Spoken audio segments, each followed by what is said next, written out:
There is someone missing in this room tonight, but his spirit will always be with us. David Humm, a Las Vegas native and a Raider legend.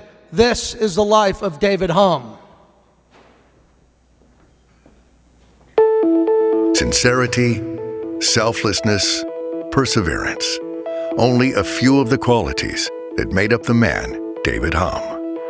Looking to pass, turning up. Consistency, friend, in every sense of the word, courageous. These are the thoughts that come to mind when I think of David Humm. He was so darn funny. I mean, he would keep things light, even when things weren't looking so bright. He got along with everybody. Once you knew him, you loved him. You know, he was that kind of person. Born and raised in Las Vegas, Nevada, Humm went on from setting multiple Big 8 passing records at Nebraska to being drafted by the team that would later become an enormous part of his identity. In 1975, when he came from Nebraska as an All-American, you know, he was a real easygoing, humble guy and, you know, fit right in. Absolutely ecstatic to be drafted by the Raiders. Couldn't have been happier. To go to a situation with Kenny Stabler, a lefty out of Alabama, it couldn't have been better. They were locker roommates. There was a great friendship and great love between them. My dad would talk about Mr. Humm and said he was a lot like himself. He was a great quarterback, but he also was a better person off the field with the hugest heart. Just an incredible man. I think that my dad was super fortunate to be able to work with David. Throughout his decade-long pro football career, Humm experienced some of the greatest moments in Raiders history firsthand during 2 stints with the team. Dave was always smiling. He was a positive force on this team.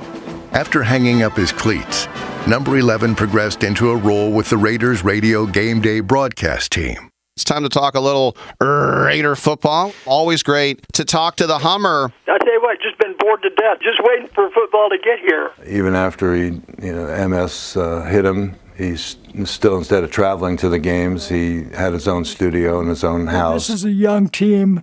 When you look at this team and the future of it, it really looks great. So I think that we're looking at a great future here. When David was doing radio, we talked and compared notes, I think, a little bit about life after football. It's well known that David loved his daughter, loved the Raiders, loved football, and he wasn't afraid to show it.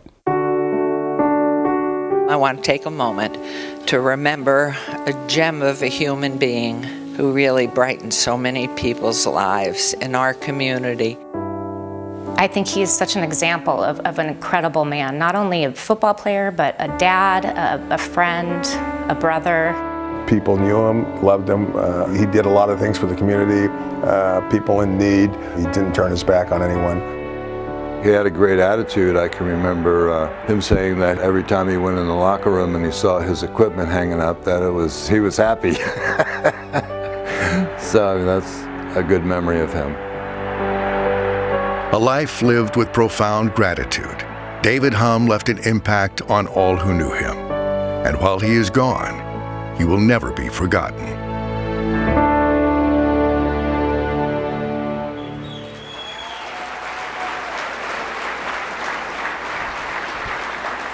It's an honor to welcome the president of the Oakland Raiders, Mr. Marc Badain.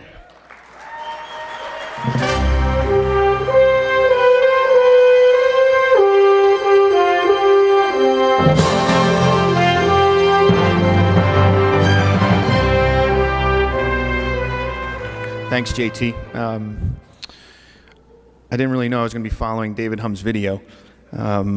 He was a real special man. He was a great teammate. He was a great father. He was a great brother.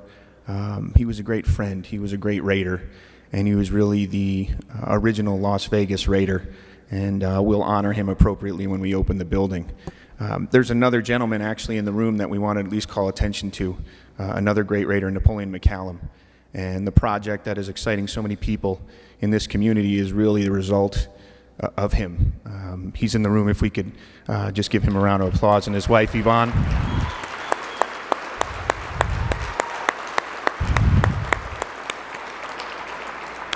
Those of you who have been to this event before, you've heard me say this, and when you come next year, you'll hear me say it again. One of Mr. Davis's greatest phrases was, "We owe a debt," and it can be applied to a lot of situations, but he meant it obviously for this industry and for the NFL family, and the Raiders were obviously his family. But we owe a debt to the men and women that made this game what it is. They made it so great, and it's our responsibility to take care of them. So I know Coach Ditka deflected the credit earlier and said that it's our Gridiron greats, but obviously he was a great player and a great coach and a great broadcaster, but this is really his legacy, and what he's doing is amazing, and the amount of money that he's raised to help people that really need it is probably his most important accomplishment. So thank you, Coach. Thank you for letting me be a part of it. Thank you all for being here tonight, and congratulations to all the inductees. Thank you.